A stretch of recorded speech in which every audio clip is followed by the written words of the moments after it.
The retailers that our group analyzed were Vans and Dr. Martens. We chose these retailers because they have strong brand images. We wanted to understand just how they built up their reputations. Both retailers are primarily recognized for their shoes, but also offer apparel and accessories. Dr. Martens and Vans have distinct subculture associations that influence their target markets.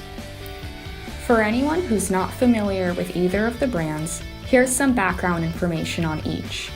Vans was founded in 1966 in Anaheim, California. The retailer specializes in moderately priced skateboarding shoes. Its ability to quickly adapt to trends in fashion and society has grown its loyal customer base. Today, the youth culture brand targets creative individuals looking for everyday shoes. Dr. Martens was founded in 1960 in the United Kingdom.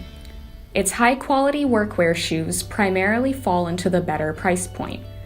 The retailer's ties to culture and music have contributed to its strong domestic and international presence.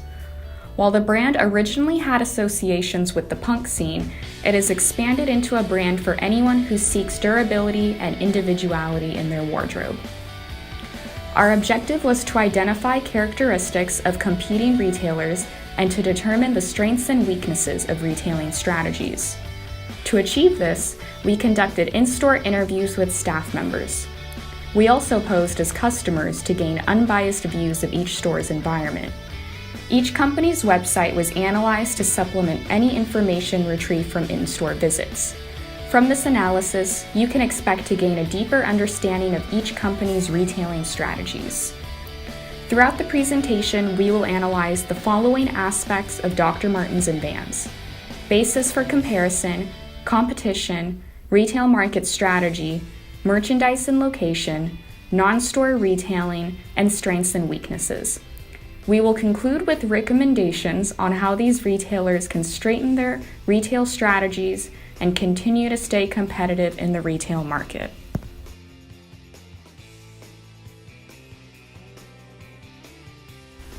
We have decided to compare these two companies because both are primarily recognized for their shoes, but also have at one point or other been associated with a subculture of some form.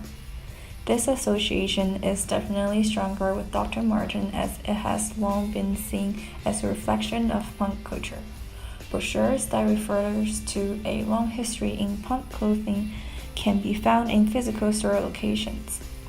Vans gained its association with skateboarding through its collaboration with Tony Alva in the 1970s. Today, the brand is perceived as one that produces everyday shoes. The main difference between Dr. Martens and Vans are lifestyles of target consumers and the product characteristics. Vans shoes are great for everyday wear because of their canvas material, but not nearly as durable as Dr. Martens shoes, made out of solid, mostly leather materials that are known to last a lifetime, which now Dr. Martens has produced vegan leather as well. As for the competitors of the two companies, Vans and Doc Martens both target the creative individual, but they have various competitors in several markets. Starting off with Vans, they are known for their slender tennis shoes that are great for skateboarding, BMXing, and are now used more widely in everyday wear. When walking through a department store like Nordstrom, Vans are placed next to brands like Adidas, Nike, and Converse, which are their inter-type and intra-type competitors. Inter-type competitors is when a company is selling the same product but is involved in a different market, like Nike and Adidas. Intra-type competitors like Converse are similar companies selling the same type of products. Vans is fighting for more share of wallet of the customers that frequently buy Nike and Adidas, so they came out with a workout-friendly style of shoe by debating their Ultra Range line that seems to mimic the signature style of the athletic shoe. While Vans are trying to tackle the athleisure market by competing with Nike and Adidas, they are also competing with Converse. Converse is another brand that is known for their signature style of shoes. The creative and individualist personality of Vans' targeted customer also contributes to Converse's market, taking a basic shoe and adding elements that speak to the young adult age group by providing a shoe that matches their personality while still being wearable and comfortable. As for Dr. Martens, their primary competitors include Timberland, Hunter, and Jeffrey Campbell. However, since Dr. Martens is unique for its airwear sole, there aren't many retailers that can compete with this specific product characteristic. Timberland and Hunter would be inter-type competitors, while Jeffrey Campbell would be an intra-type competitor. Out of these three brands, Jeffrey Campbell is the most similar in style and function. From their classic rain boot to their stylized statement shoes, they carry the same individualist feel throughout the brand. Jeffrey Campbell highlights functional style with their most popular stormy rain boots. Hunter Boots is another competitor because of the similarity in price and function. Shoes from both retailers are waterproof and suitable for all seasons while being extremely durable. As for Timberlands, they have the same work boot and durability background as Docs. They are known and used as a fashion statement as well as holding up on wear and tear. Dr. Martens and Vans fill a niche in their market that gives them a step up from their competitors. I'm going to talk about the retail market strategy for our two retailers, Vans and Dr. Martens. Retail market strategy is a statement identifying the retailer's target market, the format and resources the retailer plans to use to satisfy the target market's needs, and the basis on which the retailer plans to build a sustainable competitive advantage.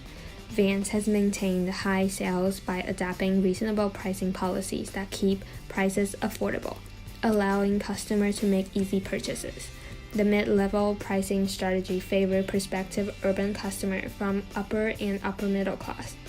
The company believes in making profits by selling in larger quantities. This strategy has proved successful as it has been earning great revenues in both domestic and international markets. Furthermore, Vans maintains a high-profile presence on major social media platforms. The retailer's Instagram account has a follower count of over 15 million and regularly shares pictures of customers wearing Vans products. Dr. Martens' retail market strategy are closely tied to music and individual identity. It has gained an international presence after public figures like Madonna and the Cranberries wore their shoes. Celebrities have influenced and helped increase popularity for the brand. Today, Dr. Martens still sponsors events to target its music fans who have always been loyal supporters. Dr. Martens has a large social media presence with over 2 million followers on Instagram. Content posted on social media outlets help the brand to showcase how Dr. Martens' products flatter all identities, and which contribute to an expansion of its target market. Other than footwear, Vans also have merchandises such as skateboards, hoodies, shirts, and backpacks, where Dr. Martens targeted all people in different areas with their leather and vegan leather shoes collections.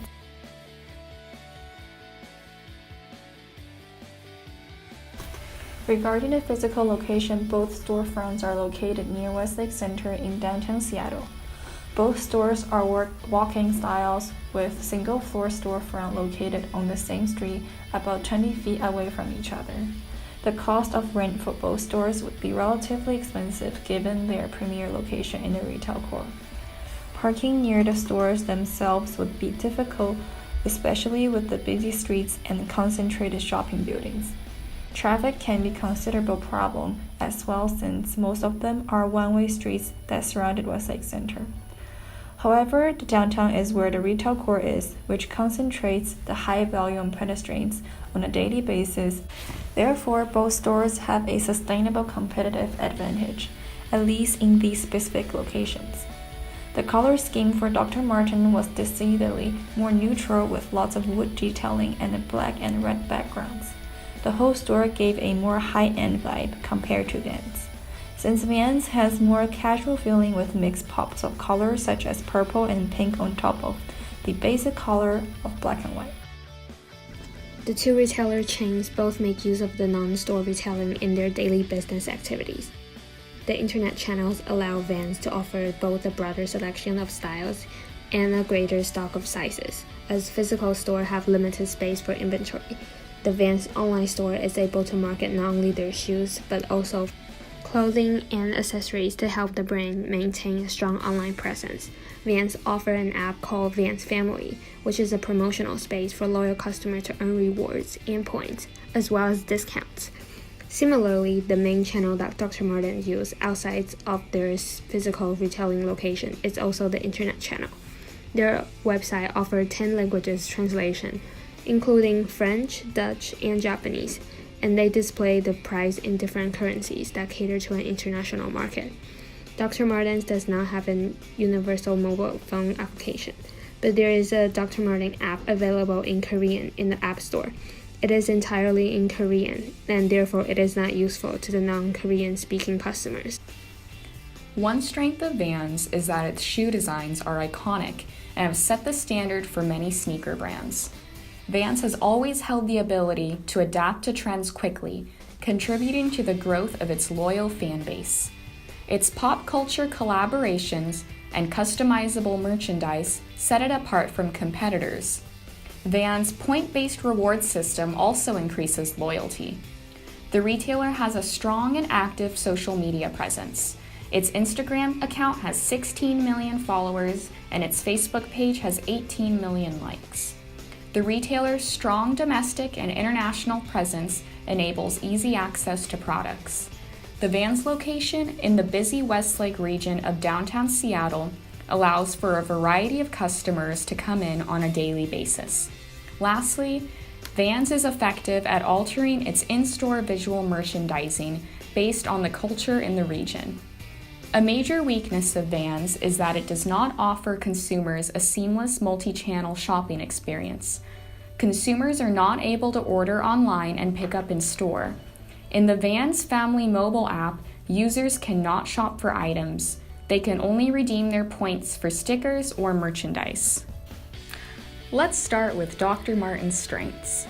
First and foremost, Dr. Martens carries high-quality merchandise. Its expansion of its vegan leather line has allowed it to cater to a more diverse customer base. By staying true to its core values and culture, Dr. Martens has created a strong brand image for itself.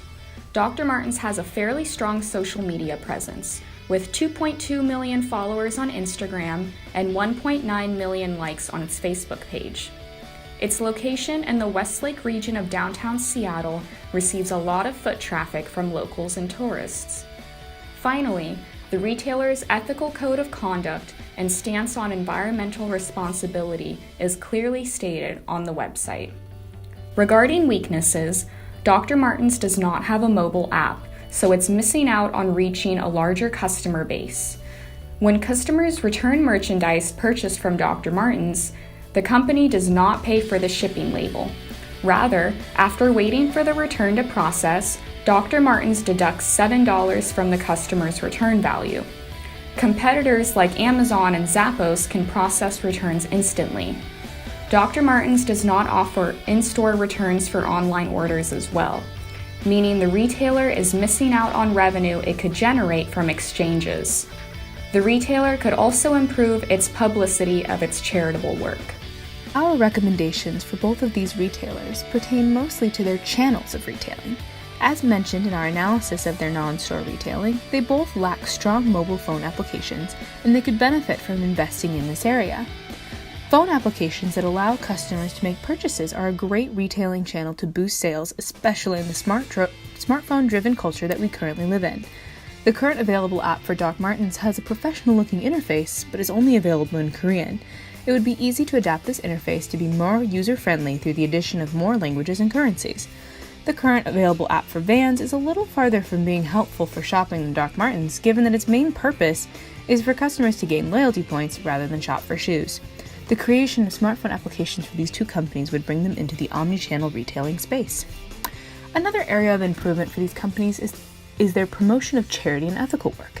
Both companies have programs for giving back to the community and caring for the environment, but neither company seems to advertise these practices as much as they could. Given that the target market for both brands is within the young adult age range, and that this age range has seen a growing interest in social and environmental concerns, it would be competitively beneficial for both companies to highlight their social and environmental work. In addition, Doc Martens could also improve their return and exchange policy since it is currently not very customer friendly, as mentioned earlier. With these recommendations, we believe that these strong retailing companies could become even more influential and impactful.